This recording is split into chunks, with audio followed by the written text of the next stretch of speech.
Hemant Soren jail में रहेंगे या बेल पर बाहर आएंगे, झारखंड हाईकोर्ट का आज बड़ा फैसला आ सकता है। पिछले दिनों जब सुनवाई हुई थी तब हेमंत सोरेन के वकील कपिल सिब्बल ने दमदार तरीके से अपने तथ्यों को रखा था, जिसके बाद ईडी का पसीना छूट गया था। ईडी को जवाब देते नहीं बन रहा था, फिर हाईकोर्ट से आज का वक्त मांगा और आज हाईकोर्ट में ईडी अपने जवाब रखेगी, सबूत रखेगी, साक्ष्य रखेगी और फिर हाईकोर्ट का बड़ा फैसला आ सकता है। कुछ जानकार तो ये भी कहते हैं कि ईडी अब उतनी मजबूती से सबूतों को, साक्ष्यों को, अपने दलीलों को नहीं रखेगा और उसके पीछे तर्क ये देते हैं क्योंकि हेमंत सोरेन जेल में हैं। ये लोकसभा चुनाव के दौरान बड़ा मुद्दा बना। आदिवासियों के बीच मैसेज गया कि हेमंत सोरेन को एक साजिश के तहत जेल में रखा गया, जिसका खामियाजा एनडीए को भुगतना पड़ा।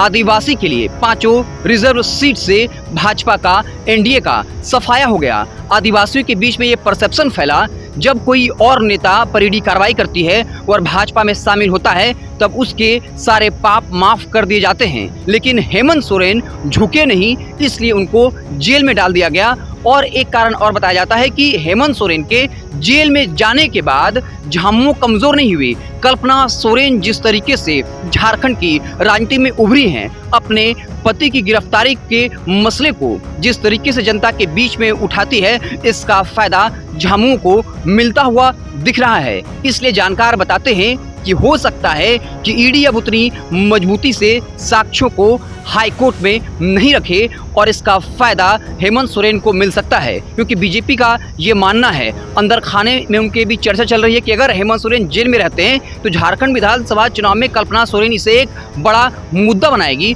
और जिस तरीके से कल्पना सोरेन अपने मुद्दों को रखती हैं, वो जनता से सीधे कनेक्ट कर जाती हैं। यही वजह है कि ये कहा जा रहा है कि हो सकता है ईडी अपनी उतनी मजबूती से साक्ष्यों को नहीं रखे। हालांकि आज हाईकोर्ट में क्या कुछ होना है, हम आपको खबर थोड़ा विस्तार से बता देते हैं।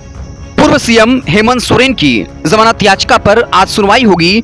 ईडी आज अपना पक्ष रखेगी। सोमवार को हुई सुनवाई में अधिवक्ता कपिल सिब्बल ने हेमंत सोरेन का पक्ष रखा, जहां उन्होंने ईडी की कार्रवाई को अवैध बताया, गलत बताया और अपने दलील में कहा कि बड़गाई की 8.86 एकड़ जमीन भूईहरी नेचर की है, जिसे ट्रांसफर नहीं किया जा सकता। इसका मालिकाना हक उनके पास नहीं है और इस पर उनके कब्जे की बात भी गलत है।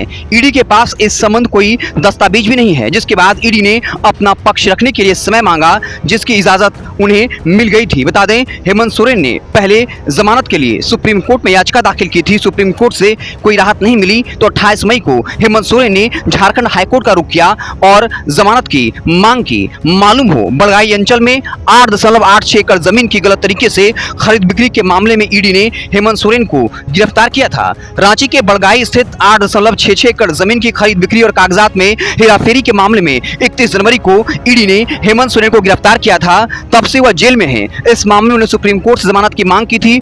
उनकी तरफ से वरिष्ठ वकील कपिल सिब्बल जो है वो अपनी दलील जो है वो रख रहे हैं। तो आज ईडी के सबूत पर निर्भर करेगा कि हेमंत सोरेन के पक्ष में फैसला आएगा या खिलाफ में फैसला जाएगा। आपको क्या कुछ लगता है? क्या हेमंत सोरेन के झारखंड विधानसभा चुनाव से पहले छूटने की संभावना है? आपका राजनीतिक दिमाग क्या कुछ कहता है? कमेंट बॉक्स में जरूर बताइएगा। बहुत बहुत धन्यवाद।